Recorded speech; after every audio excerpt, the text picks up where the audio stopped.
नमस्कार। आज डिज़ाइन की बात पे ही थोड़ा आगे और बढ़ते हैं। कल हम लोग समझे थे डिज़ाइन क्या होता है और उसको समझने के लिए ये भी समझे थे कि वो एक सेतु के जैसा है, एक ब्रिज के जैसा है। कौन सा ब्रिज है?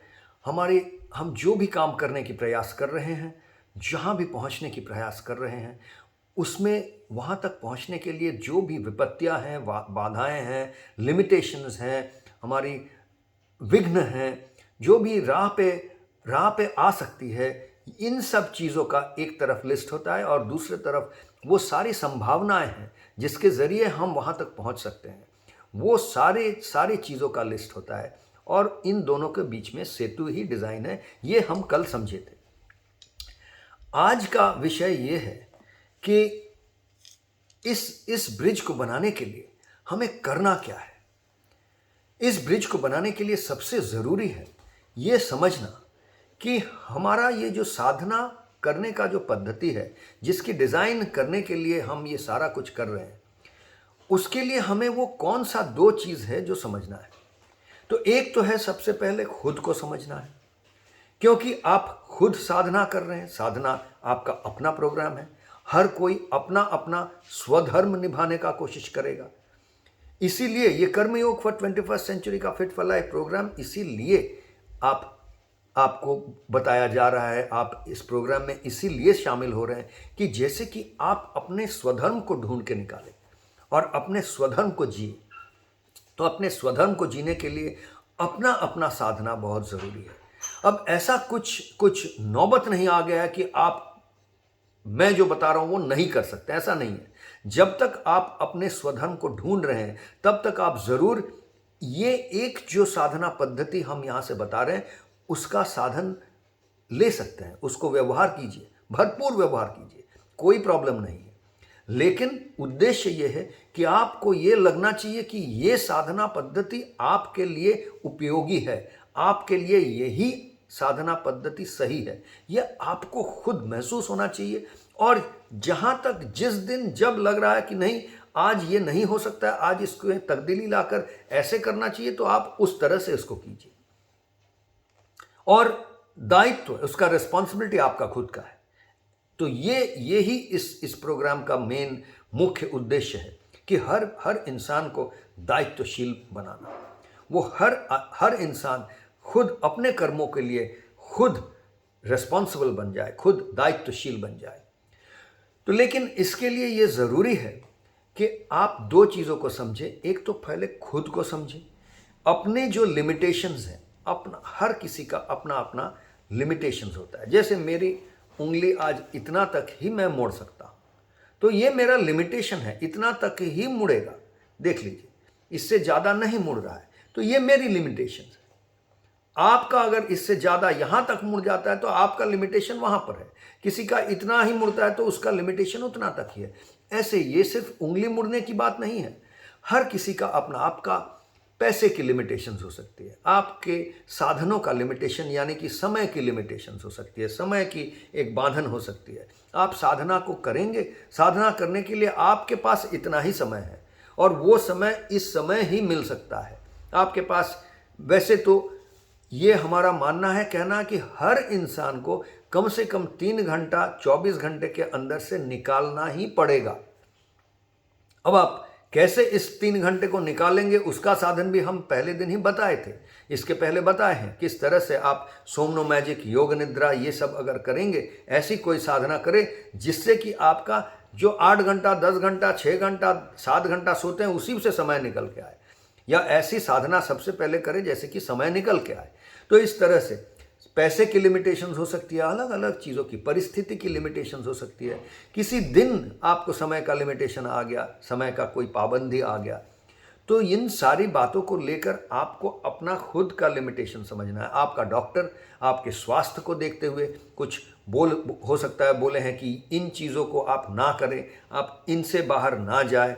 तो ये सब आपका खुद का लिमिटेशंस आ गया, आपकी पाबंदियां आ गई। तो खुद को समझना बहुत ज़रूरी है।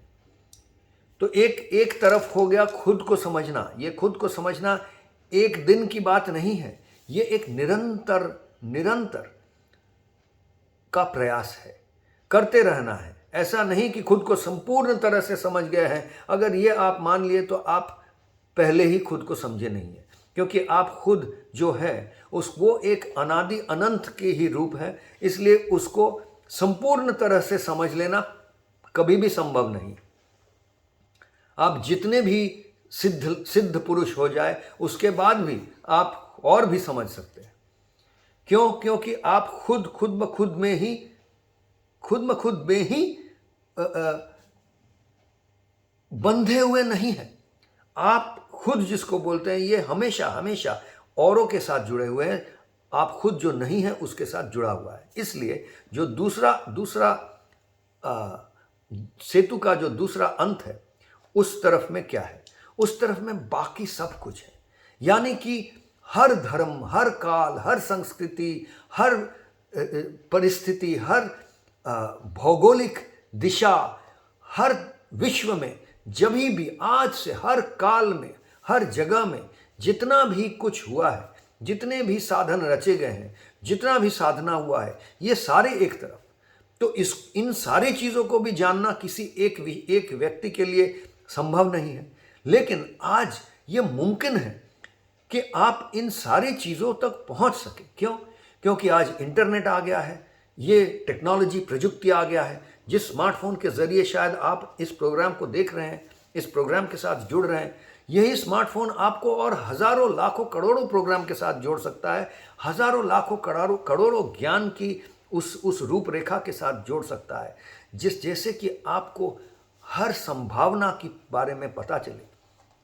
वो वेद हो, उपनिषद हो, कुरान हो, बाइबल हो, या मॉडर्न साइंस की किताब हो, neuro science, medical science, oceanography हो, मॉलिक्यूलर बायोलॉजी हो, अर्थ साइंसेस हो, भूगोल हो, इतिहास हो, अलग अलग विषय, गणित हो, कितना जो भी विषय, जो भी काल, जो भी गवेषणा, जितने कुछ भी ज्ञान की स्रोत आज तक जहाँ पर भी बहा हो, वो सारा आज आपके उंगलियों पे एक सेकंड के अंदर, एक मिनट के अंदर पहुंच सकता है। ये इतना पावर आपके हाथ में आ गया है।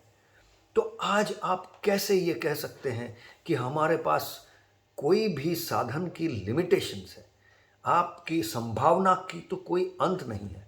तो सोचिए आपको कितना बड़ा, कितना माहिर, कितना स्किलफुल, कितना कुशली डिज़ाइनर बनना पड़ेगा। इतना आप बहुत कुशली बनेंगे डिज़ाइन की पद्धति में, तभी आप अपने लिए एक साधना पद्धति डिज़ाइन कर पाएंगे, जिस डिज़ाइन से आप अपने आप को आगे बढ़ा पाएंगे। तो ये इन दोनों चीज़ों में आपको माहिर होना है, खुद को समझना और समग्र जग को समझना, ये जगत को समझना। जगत यानी आज का जगत ही नहीं, परंपरा से जो आ रहा है, जहाँ जगत जहाँ जा रहा है, ये सारी चीज़ों को समझना।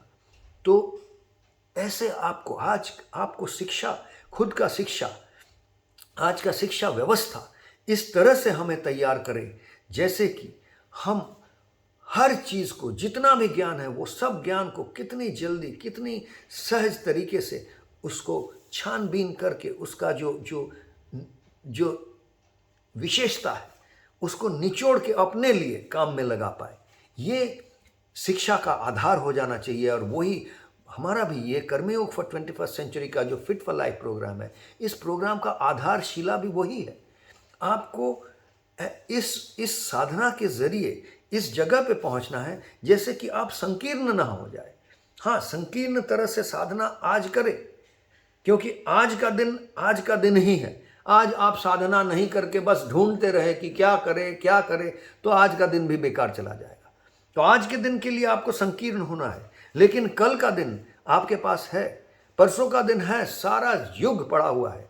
तो इसमें आपको आपको और विकसित रहना है। आपके मन की खिड़की को खोलना है, हर तरह से जो भी हवा, जो भी आ रहा है, वो सबको आने देना है। तभी आप रेडिकल इंक्लूसिव बन सकते हैं। लेकिन उस हवा के झोंके में इधर भी बह रहे हैं, उधर भी बह रहे हैं, आज कुछ हो नहीं रहा है, ये भी नहीं हो सकता है। तो साधना में लगे रहें, लेकिन उस साधना का उद्देश्य यही होना चाहिए कि कैसे मैं इस साधना में भी विकास ला सकता हूँ। इसलिए आप देखेंगे हम लोगों का जो ये कर्मयोग फॉर 21st सेंचुरी का फिट फॉर लाइफ प्रोग्राम की जो जो भी आप व्यवहार करते होंगे, अगर कुछ वीडियोस देख रहे हैं तो आप देखेंगे ये 10 साल पहले का वीडियो कैसा था और आज का वीडियो में काफ़ी परिवर्तन हो गया।